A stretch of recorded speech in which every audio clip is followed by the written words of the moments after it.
friendly forces have arrived. Our ally has lost a colony.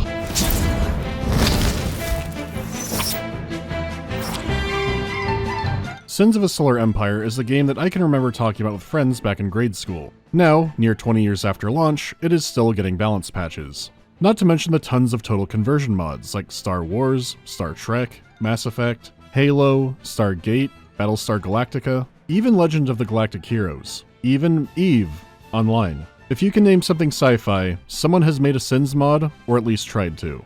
And beyond the game itself being so mod-friendly, another reason these are so popular is that despite Sins initially looking really overwhelming, it's actually fairly simple to learn and play.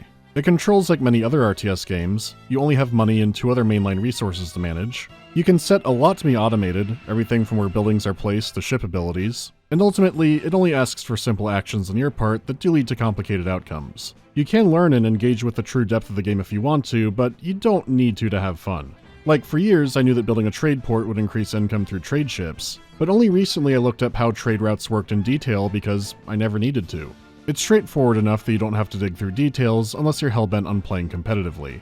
It's a self-declared RT4X. It's more than an RTS, but not quite the complexity some 4X games can get to. So while people do use Sins as a platform for their whatever fan game, Sins does have a story of its own. Some more bits have come out over the years through expansions and add-ons, so I'll go through all of that.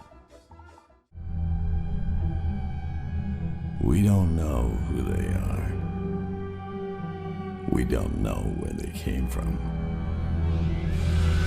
But we do know they are desperate, and they've been on the run for a long, long time.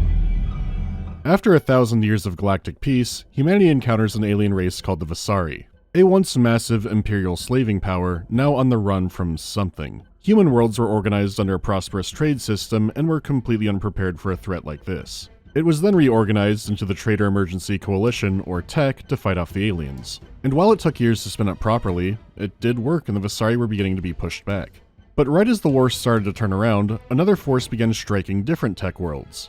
These were the Advent, who the Trade Order actually had encountered before. The actual details of this are kept vague.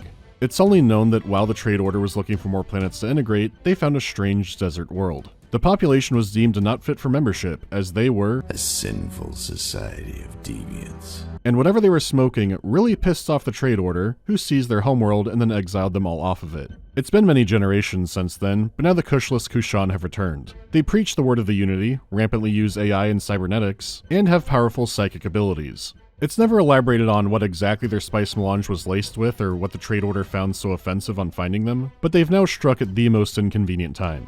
And that was the original Sins of a Solar Empire.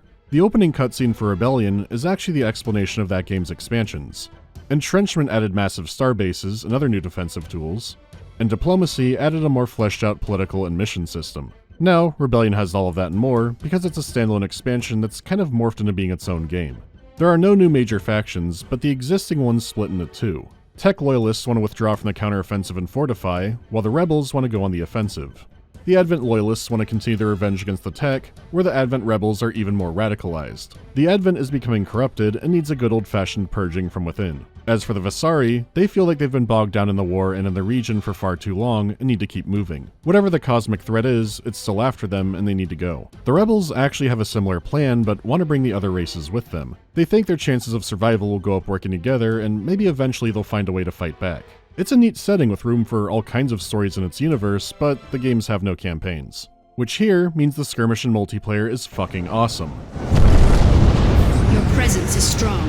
What you have to understand is, Sins has a lot of flavor to it. There are tons of lore bits about ships and technology, the variety of the voice acting and the music, the actual art design of the races themselves. There are lots of strategy games that are also skirmish and multiplayer only, but they make the mistake of having no personality. Even without campaigns, it still ends up having more personality than some more bare-bones games I've played that did.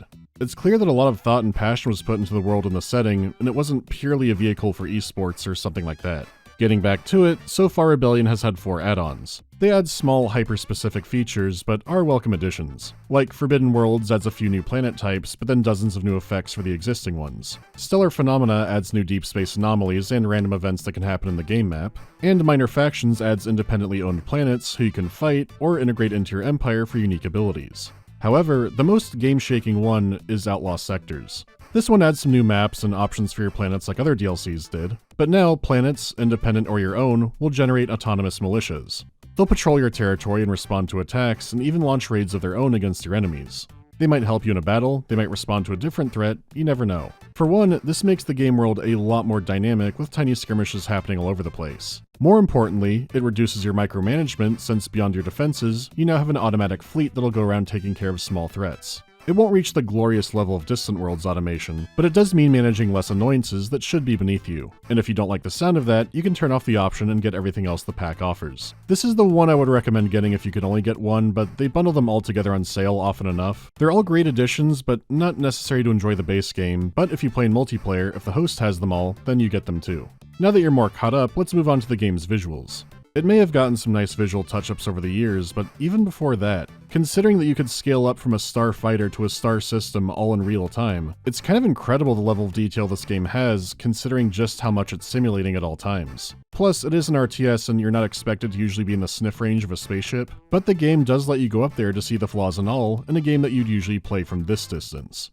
I think it still holds up, especially when battles break out and you see all these individual weapons, missiles, lasers flying around. It's a colorful game and the lighting effects especially make battles visually appealing. It is dangerously easy to get lost in the sauce watching a fight play out rather than actually taking control or doing what you should be. It's not as sharp as something like the Homeworld remasters, but the scale it can maintain with these effects is great. The ship designs are also excellent, like, let's start with the TEC. Their ships and structures are mainly blocky, angular, industrial. But they're not too uniform and still have a wide variety of designs.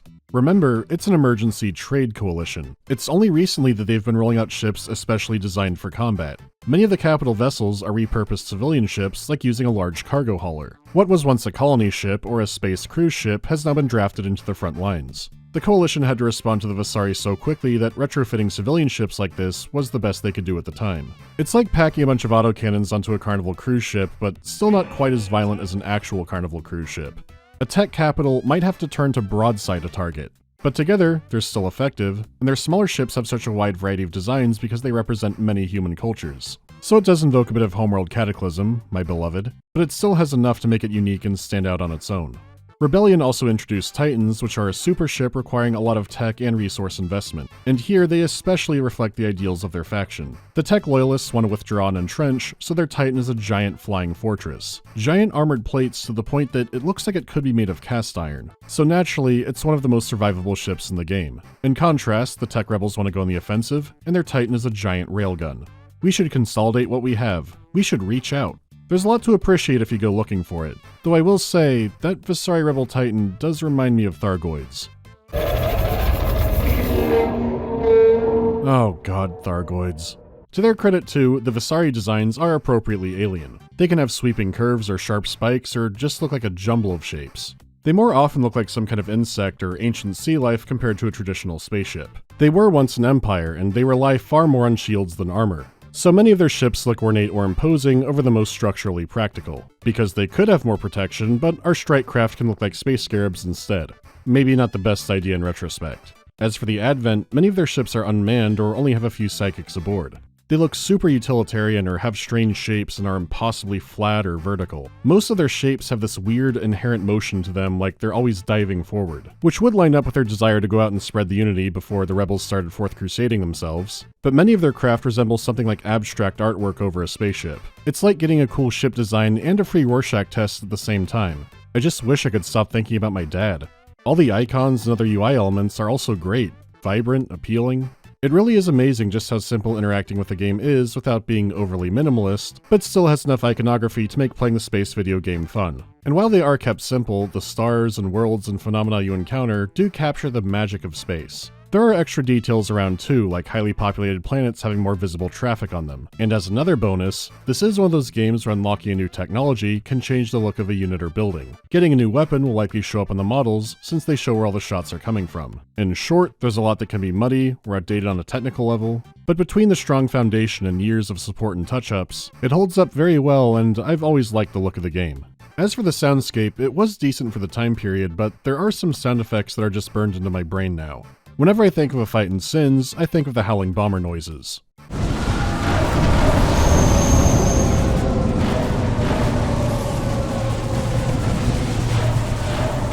You'll be hearing that in a lot of battles, but overall, it's fine for the time.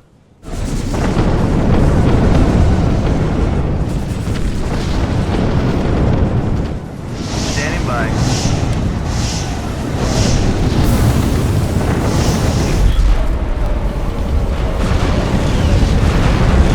The amount of sounds that can play at once is good, it's just the quality of them is all over the place. The mixing on some, and especially Titan abilities, can be obnoxiously loud. And sure, they are huge important ships and you want to know when they're doing something, but I don't need a THX sound test.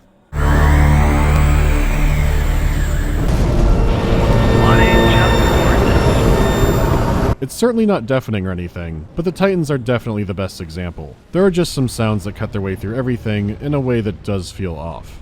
As for the music, I think it's in an interesting spot. It's mainly made to be background ambient, so not too distracting while you're playing the game, but there are still running themes and motifs for each race. The Visari mainly have deep strings, the Advent have this religious kind of choir element to them, and the tech can range from military drums and horns to a gentle harp. A good amount is barely perceptible or a string going duh with a pause every so often, but what's good is really good, and the battle music in particular is the standout.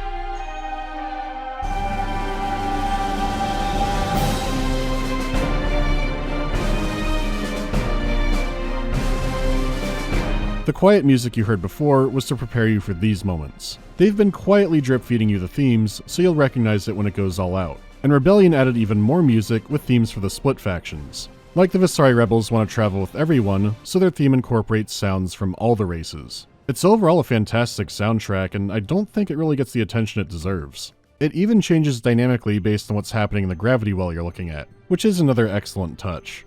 As for the voice acting, like the sound, it's also kind of all over the place. Some is good, some gets repetitive. It does average out into what you'd expect for an RTS. The Unity senses a pirate raid is inevitable. We have obliterated an enemy's capital. A new colony has been founded. An artifact has been uncovered. Set sail, me hearties! Batten down the hatches and fire up the phase drive! It's the hammier voice work that I do like in these games. As for the game itself, you start with a single planet. Around the planet, you can construct buildings that are defenses, unit creation factories, metal or crystal extractors if you do have any to exploit, and all kinds of other buildings. The world itself can be upgraded too to give you more building slots, increase your income, or specialize it into something else. What technology you can research costs money and resources, but you also need a certain number of lab buildings to progress. So inevitably, you spread out to other planets because your homeworld can only support so much. Sometimes you need research to colonize certain kinds of planets, and there is some nuance to all of this too. A faction like the Loyal Visari have their capital ships count as being a military lab, which means they don't have to settle on as many planets when it comes to building a military lab to progress through the military tech tree. They can even make their Titan their capital planet, so you can build tall with them. On a base level, every race in the game plays with the same foundations. Even the fleet rosters are very similar in their battlefield roles, but what's strong and weak in those rosters will vary around. That's not to say there are no unique role ships in a faction, because there are. And capital ships especially can have a wide variety of abilities, but all the base functions and goals across the systems are going to be the same. You don't start the game as tech and they have a market no one else does, and the Advent don't have some kind of unique religion mechanic. What's important is that this is not a negative. When you get into the game enough that you know how to play a faction, you now know how to play all the other factions as well. You'll still need to master their specialties, but you won't be confronted by a brand new mechanic or something missing. As an example, the Entrenchment expansion added the ability to construct a starbase. They're massive space stations, and customizable, so you can build one up to be a tanky weapons platform, or it could be a massive carrier for strike craft, or you could add on cargo bays for trade or have an extra way to hold onto a planet. Beyond different stats, the different races will also have their own unique abilities for each starbase. Like, beyond their already different powers, a Visari starbase can move and show up in a different gravity well. The Tech Loyalists can't do that, but they can build 2 around a planet, or 5 around a star. So playing each race still feels unique, even if they're all drawing from the same basic concepts. Tech bombers are just human pilots. Advent bombers are psychic mentats playing StarCraft with drones, but you know what they're for. The fun comes from what mechanics the faction can twist in their favor, and the game makes all of it easy to understand. Sins technically has 3D space combat. You can control the ship's height if you want to, but the game defaults to a 2D plane and I have never had a reason to control the height. The ships organize themselves well enough to where it doesn't feel necessary, though I've probably missed out on some niche opportunities before. So it controls like any other flat plane strategy game. As for the overworld, all the planets and gravity wells are connected by phase lanes. There are a few ways around these, but you're mainly going to know how regions connect. When ships reach the edge of a system, they charge up their drive and take off. You will get detection abilities, but even without them, from the lanes themselves, you know where ships are going to be coming from, which makes it easy to set up defenses or leave ships in a position for an ambush. The phase lanes make understanding the war fronts simple and clear. You know exactly where you should be pushing to, which systems will be important, how an enemy can possibly get around your lines, and they even convey cultural influence as well. The farther planets get from your capital, the more shaky their allegiance, unless you spice up the propaganda. This can be done through some tech, starbases, ships, buildings, but some races are especially good at it. The Tech and Visari have multimedia, and the Tech Rebels have advanced level racism. The Advent have mind control. Their ships can turn other ships, and they're very good at turning planets. Enemy culture creeping in could risk a planet being overthrown, and strong culture on the home front stops an enemy from colonizing inside your influence. I push into Advent territory, but mind control horseshit slows me down from taking this frozen world immediately. This is so typical. Yuri's revenge on ice. It's one of the non-military ways to victory, so what number crunching do you do to track it? You look at the phase lanes, and what color they're turning is where the dominant culture is spreading. The approaching lies of the enemy are as visible as an oncoming train. Diplomacy with major factions has a simple relations meter, and you can accept or offer missions to them to increase it further. Independent pirates can also be influenced by placing a bounty on other players, or offering them special missions as well. The pirates are an ever-present threat on the map if they're enabled, but some factions like the Tech Rebels can straight up ally with them, to the point they could call them in as backup through their broadcast towers. Everyone else needs to bid them towards their enemies, or go and smash up their base directly. But keep in mind, attacking a pirate base is like attacking fucking Mordor. They are sturdier than they look, and as the game goes on and players get more disposable income, their threat becomes massive. But for an economically savvy player, the pirates can become their army, and no one can prove they're giving them the orders. As for minor factions, you pop a diplomatic ship in orbit, and as long as it's there, they're yours.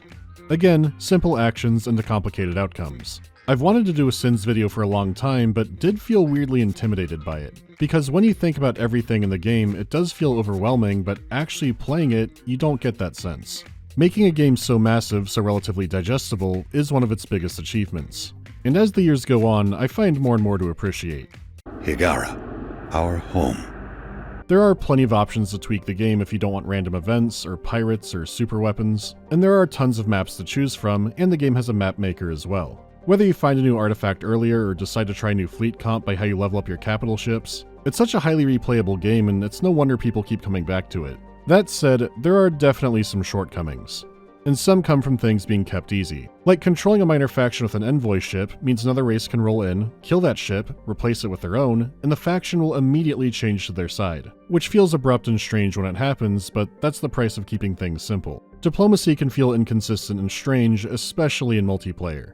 Because you can research pacts like trade agreements you can make with another race, but in order to accept it, your relationship has to be at a certain level. So you can have 2 human players willing to do it, but the in-game rating isn't high enough, which means having to assign the missions to get that number up. In a way, this is beneficial because the agreements you can make are powerful, so it stops power gaming by making you engage with the same systems the AI does, but it gives you a loss of control in this area that other 4X games don't.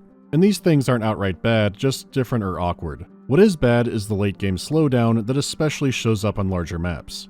In other 4X games, it would mean a longer turn. In a real-time one like this, it means your ship's jittering and slowing down. They've done great touch-ups, but the game is just based on old tech and they can only do so much. It might seem weird you can only choose portraits from a set instead of picking one for the individual race. The game's foundation being so old means there are still a lot of quirks like that tied to it. There are flaws, but not bad enough to stop the game from being incredible. Really, Sins of a Solar Empire is quietly one of the RTS greats. There's no campaign to discuss, and the community is even more split down by being separated off into their mod of choice. It at least makes sense why it flies more under the radar. I did reach out to the GOG Goglins to put it on sale, so that might be in the pinned link, but we'll see. The publisher can be tricky, and speaking of them, they have put Sins of a Solar Empire 2 in early access. I'm already wary of games in early access, especially ones this big being buggy, but I might give it a shot sometime. For now, I am perfectly happy with Rebellion. That's all for now. Next time, pigs. Lots of pigs.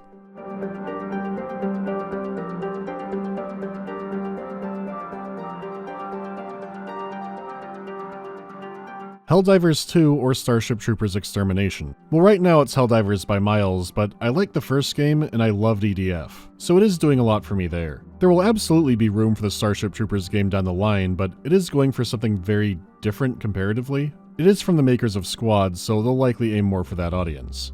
Thoughts on the vampire situation?